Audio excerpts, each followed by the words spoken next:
मित्रों, आज की हमारी कहानी का नाम है निद्रा मग्न सुंदरी। Old is gold. सुंदर कहानी।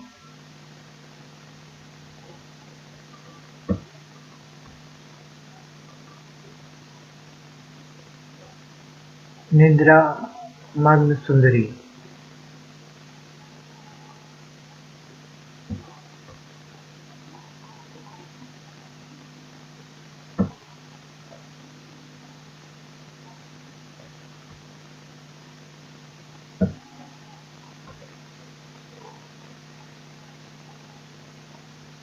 चलो जल्दी से शुरू करते हैं।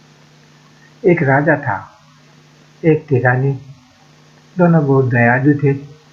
उनका देश सब तरह से खुशहाल था। लोग हमेशा खुशियां मनाते थे, लेकिन राजमहल में तनिक उदासी थी। उदासी इसलिए कि उनके कोई बच्चा न था। देश के सारे लोग हमारे बच्चे हैं। हाँ है, लेकिन हमारे भी एक बच्चा होता तो अच्छा होता। दोनों हर वर्ष बड़े-बड़े पूजा-घरों में जाकर प्रार्थना करते और चुनौतियां मानते। आखिर उनकी प्रार्थना स्वीकार हुई, प्रार्थना फली। राजकुमारी के नाम उनके यहाँ एक लड़की ने जन्म लिया। उषा जैसी सुंदर और फूल जैसी कोमल सुंदर, ऐसी सुंदर कोई दूसरी न थी। दूसरी लड़की न थी। राजकुमारी के नामकरण के दिन गांव-गांव, नगर-नगर छुट्टी बनी रहेगी। दावतें होगी, नाच-गाने होगा। जितनी भी परियां मिले मैं उनको न्योतूंगा। वे राजकुमारी को आशीष देंगी।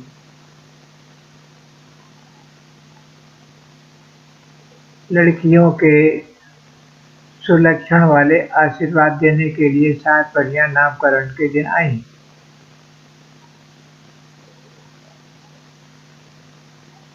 सोने के 7 बक्से राजा के सातों परियों को उपहार देने के लिए बनवाए।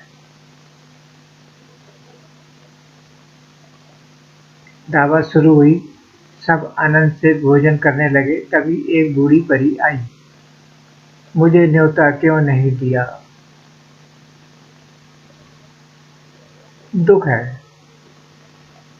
हमने आपको बहुत खोजा, पर आप शायद विदेश गई थी। पधारिए, भोजन कीजिए। बूढ़ी परी गुस्से में भोजन करने लगी। उसके लिए सोने का बक्सा बनवाने का समय न था। मेरे लिए उपहार नहीं, यह धोखा। मजा चखाऊंगी। ये जरूर राजकुमारी का बुरा करेगी। अब सब रानियां पधारे और राजकुमारी को आशीर्वाद दे। मैं छिप जाऊं, आशीष सबके पास दूंगी। बूढ़ी परी जो भी बुरा करेगी उसे सुधारूंगी। सुंदरता और मेरा उपहार मेरी मुस्कानों से दूर दूर तक छाए बहार। मैं दूं सौभाग्यता, ऐसा हो तेरा व्यवहार कि सबके हर्ष का रहे न पार। मैं देवी हूँ कलावर्तन की, तेरे पैसों के घुंघरू बोले ताता थई। तेरे पैरों के घुंघरू बोले ताता थई। मेरा उपहार बुद्धि ऐसे करना राज की, देश में रहे शांति का राज।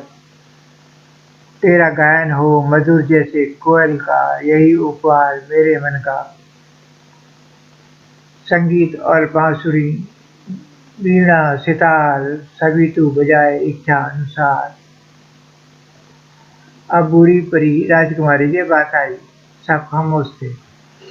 मैं देती हूँ मृत्यु, छोटी उम्र में तेरे लगे तकुआ। तू मर जाए ये बददुआ। रानी साहब सुनते ही बेहोश हो गई। कैसी जालिम, क्रूर, बेचारी राजकुमारी को मैं इस सांप को कुछ सुधारूं। मैं इस सांप को कुछ सुधारूं। सांप को बदल नहीं सकती, लेकिन राजकुमारी मरेगी नहीं।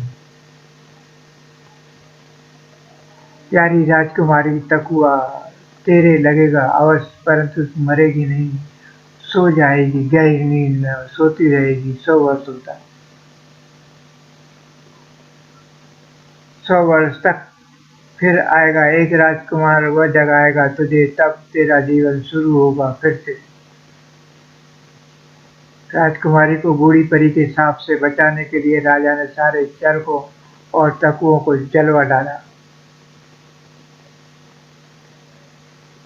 राजकुमारी बड़ी हुई, सभी गुण उसमें थे, नाचना, गाना और संगीत, सभी में वो कुशल थी, लेकिन उसे अकेलापन खलता था। थक गई हूँ, खेलने बोलने को भी कोई नहीं, किले में देखूं क्या क्या है। इस मीनार पर मैं कभी नहीं चढ़ी, जाने ऊपर क्या होगा। जीने के ऊपर का दरवाजा उसने खोला, वहां एक बुढ़िया चरखा काट रही थी। उसने चरखा कभी देखा न था। तुम क्या कर रही हो माई? तुम यह कैसा चक्र चलाती हो? मैं सूत काट रही हूँ रानी बिटिया, सूत से कपड़ा बनता है। तुमने चरखा नहीं देखा? नहीं, जरा चला कर दिखाइए। ये तो खेल है, मुझे चलाने दीजिए। तभी उसकी उंगली में तकुआ चुभ गया, मानो यही उसका काम हो।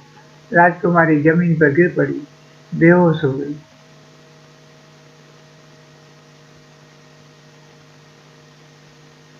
अरे कोई आओ, जल्दी संभालो।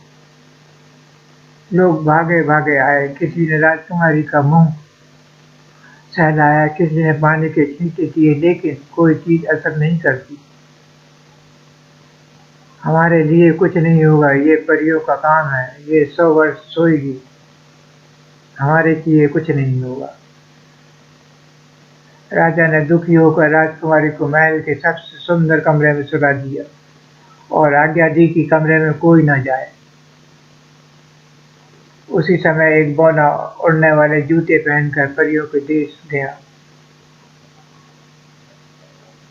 वह उस परी के पास पहुंचा जिसने राजकुमारी को बूढ़ी परी के मृत्यु के सांप से बचाया था। आपने कहा था कि सांप का असर होते ही आना, सो मैं आ गया। धन्यवाद, जल्दी से मेरा रथ लाओ। और फिर परी बिजली की गति से निद्रामग्न सुंदरी के पास पहुंची। तुमने सब ठीक किया राजा, मैं जादू पूरा करती हूँ। मैं सारे दरबार को ऐसे ही सुला दूंगी, ताकि राजकुमारी जब जागे तो उसे सब वैसे का वैसा ही मिले।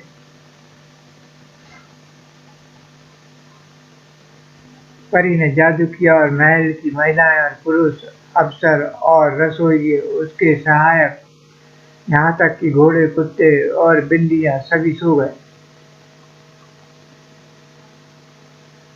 उसने केवल राजा और रानी को नहीं सुलाया, ताकि वे राजकाज करते रहें। राजा और रानी राजकाज के लिए दूसरे नगर चले गए।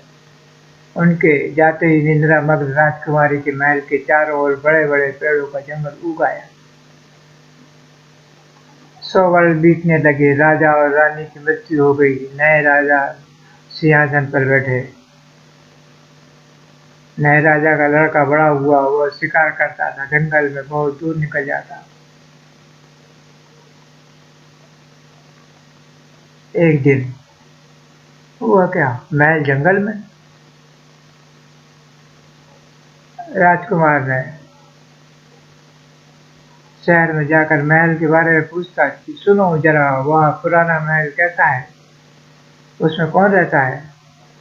चुड़ैलें रहती हैं, उसके पास भी मत जाइएगा। राजकुमार, उस महल की बात मत पूछो, उसमें भूत प्रेतों का वास है। महल के बारे में अजीब बातें मैंने सुनी है, तुम्हें सच्चाई मालूम है? दादा एक निद्रा मग्न राजकुमारी की कहानी सुनाते हैं। तुम मुझे उनके पास ले चलो, मैं भी सुनूं वो कहानी। आइए चलिए मेरे साथ। बूढ़े किसान की बातों से राजकुमार के मन में उमंग उठी।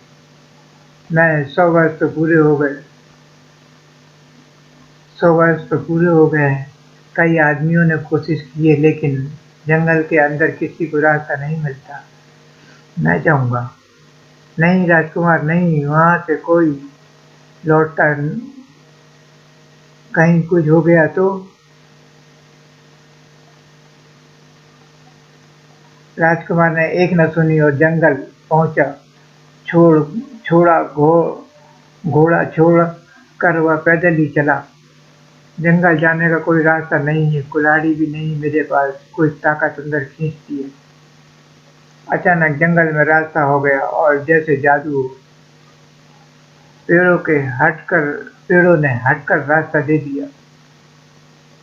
मैं आगे बढ़ता हूँ, पीछे रास्ता बंद हो जाता है। किसान ने शायद ठीक कहा था, मैंने यहाँ आकर भूल की। आ ही गया हूँ तो आगे चलूँ, जो होगा देखा जाएगा। अंत में महल सुना है, शायद कोई है नहीं है। आ ही गया हूँ तो आगे चलूँ। जब वह आंगन में गया, ये माजरा क्या है? सो रहा है।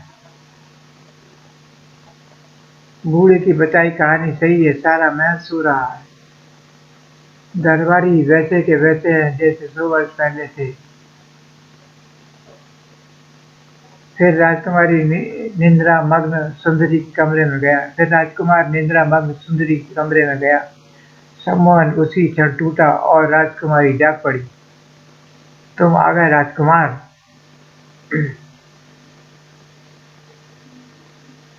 राजकुमारी की सुंदरता देख उसके मुंह से बोल न निकला। इतने वर्षों में तुम्हारा सपना देखती रही, इतने में सारा महल जाग गया। 100 वर्षों से किसी ने कुछ खाया नहीं था, सबको जोर की भूख लगी थी। जल्दी खाना बनवाओ, चूहे चूल्हे जलवाओ, पतीलियां चढ़ाओ। राजकुमार और राजकुमारी को की बातें करते करते कोई घंटे बीत गए। चलिए भोजन तैयार है, बहुत सुंदर है ये। आप सब लोग अच्छी तरह तो सोए। भोजन के बाद दोनों का विवाह हुआ। फिर दोनों राजकुमार के महल को चले। देखो, जंगल काट कर साफ भी कर दिया। यह शुभ समाचार दयालु परी ने भी सुना। अब तो दोनों हमेशा सुख से रहेंगे ना? बिल्कुल, मेरा काम हो गया।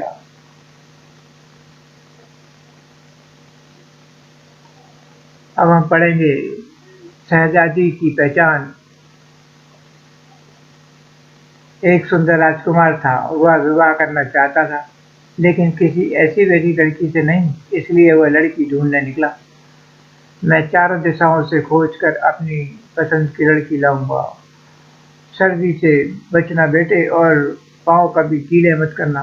खाने पीने का ध्यान रखना। मैं सच्ची राजकुमारी लाऊंगा, लेकिन पहचानूंगा कैसे कि ये सच्ची राजकुमारी है? वह पहले उत्तर में गया जहाँ बर्फ ही बर्फ थी। राजकुमारी, आसमानी हूँ मैं। तुम बहुत सुंदर हो, लेकिन राजकुमारी नहीं जान पड़ती। फिर वह दक्षिण में गया जहाँ सूरज चमकता था। मैं राजकुमारी गुनगुन हूँ। तुम आकर्षक तो हो, लेकिन मुझे सच्ची राजकुमारी नहीं लगती। लेकिन लेकिन क्या कोई गरीब लड़की है? सच्ची राजकुमारियाँ कहीं ऐसी होती हैं?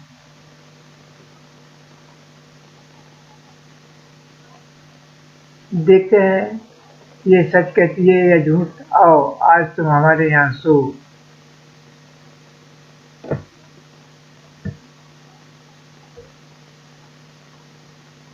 और फिर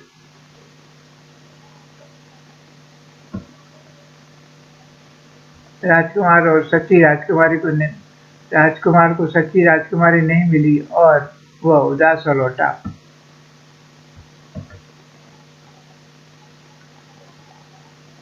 वह विवाह करना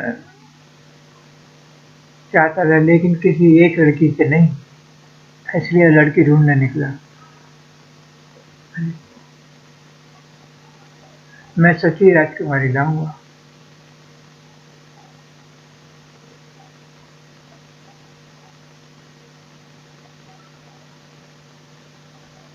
नहीं, आगे पढ़ेंगे अब हम। आओ आओ, पानी में भीगो मत। कौन हो तुम? मैं राजकुमारी हूँ। सच्ची राजकुमारी हो क्या? निसंदेह सच्ची राजकुमारी हूँ। दिखती तो बिल्कुल नहीं है, फिर भी लेकिन लेकिन लेकिन लेकिन क्या कोई गरीब लड़की है? सच्ची राजकुमारियां कहीं ऐसी होती हैं? देखते हैं ये सच कहती है या झूठ। आओ, आज तुम हमारे यहाँ सो। राजकुमारी भीगे कपड़े बदलने गई। इतने में रानी और नौकरानी ने बिस्तर लगाया। सबसे नीचे मटर का एक दाना छिपा दे। अब इस पर 20 गद्दे बिछाओ। इसके ऊपर 20 रजाइयां जमाओ। इतने ऊंचे बिस्तर पर सोना है, यह देखकर राजकुमारी हैरान रह गई। अब आराम से सो जाओ तुम। बहुत धन्यवाद। घंटों बीत गए लेकिन राजकुमारी की आंखें लगी ही नहीं। ओह ओह, ये क्या? नींद नहीं आ रही। रात आंखों में ही जा रही थी। शरीर दुख रहा है। नील पड़ जाएंगे। सुबह हुई। कैसा कष्ट आज मिला, वैसा जीवन में कभी नहीं पाया। थोड़ी देर बाद, लगता है तुम आराम से सोई नहीं। सारी रात झपकी तक नहीं आई। बिस्तर में कुछ गड़ रहा था, मटर के दाने जैसा। रात भर करवटें बदलते बीता। सचमुच राजकुमारी है। 20 गद्दों और 20 रजाइयों को नीचे दबा मटर का दाना किसे चुभता है? बेटे, इससे ब्याह कर लो। राजकुमार देश विदेश घूमा लेकिन सच्ची राजकुमारी उसे मिली अपने ही घर में। मुझसे विवाह करोगी तुम? कर लूंगी, लेकिन सोने के लिए बिस्तर आरामदेह होना चाहिए। समाप्त।